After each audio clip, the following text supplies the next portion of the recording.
My parents are Latino, which means that growing up, they sheltered me. A lot. I couldn't watch Ren and Stimpy. I couldn't eat Lunchables. They didn't even have a Showtime subscription so I could watch softcore porn. Cultural differences meant I never knew about all the trendy shit my friends were doing until it was too late. So if you grew up with Latino parents, maybe you, like me, learned a lot from your non-Latino friends. Here are things Latinos never let their kids do. Sneaking out.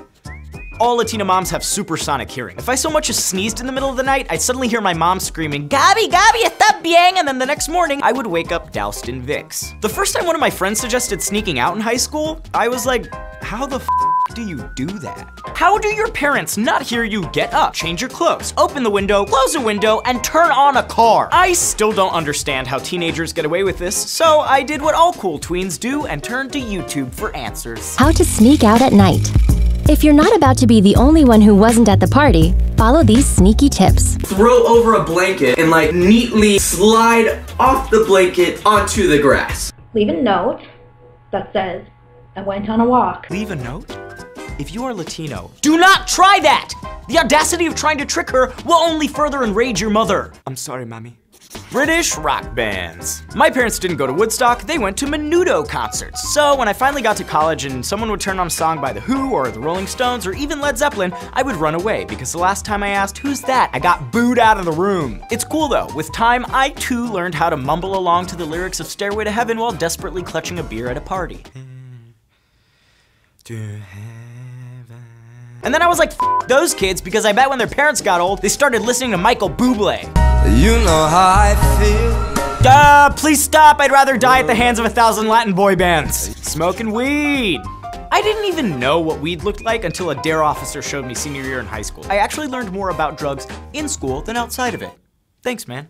In fact, despite what Netflix or Trump might suggest about Latinos and drug use, a study from the University of Texas actually found that Latino immigrant teens and the children of immigrants are less likely to be involved in drug-related crimes. Why do our parents keep us so sheltered from drugs? It's probably because they know the realities of living as a minority in the US. According to the Drug Policy Alliance, 57% of people incarcerated for drug offenses are Black or Latino, even though census estimates tell us that they only make up just over 30% of the population. So, the next time your mom flushes your stash down the toilet and gives you an hour-long lecture on the dangers of doobies, just remember she's probably trying her best to look out for you. Then text your dealer and see if he'll throw in a free brownie next time. Hockey? I spent most of my life in Orlando, Florida, a city that boasts an average temperature of 96 degrees and a hockey team called the Solar Bears. Florida has no ice or bears. What Florida does have is the nation's 6th largest population of Latinos, and hockey just doesn't make sense to us. I will never understand why I had friends that liked hockey growing up. It's a game on ice with knives on your feet, and it sounds dangerous. Arby's.